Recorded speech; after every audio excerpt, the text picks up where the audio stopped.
सर्द मौसम में पंजाब का सियासी पारा हाई हो गया। पीडीएम ने परवेज इलाही के खिलाफ एक और चाल तैयार कर ली।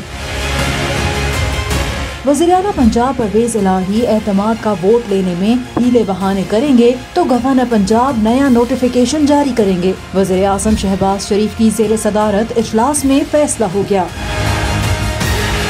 वज़ीर-ए-आज़म की ज़ेर सदारत इजलास की अंदरूनी कहानी सामने आ गई, जिसके मुताबिक इजलास में फैसला किया गया है कि गवर्नर पंजाब नए नोटिफिकेशन में लिख देंगे कि परवेज इलाही अब वज़ीर-ए-आला नहीं रहे।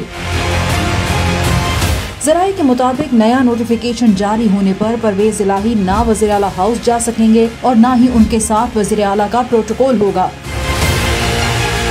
गवर्नर पंजाब की जानिब से जारी मरासले के मुताबिक पंजाब असम्बली का इजलास बुध शाम 4 बजे तलब किया गया है। मरासले के मुताबिक इजलास में वज़ीर-ए-आला पंजाब एतमाद का वोट लेंगे।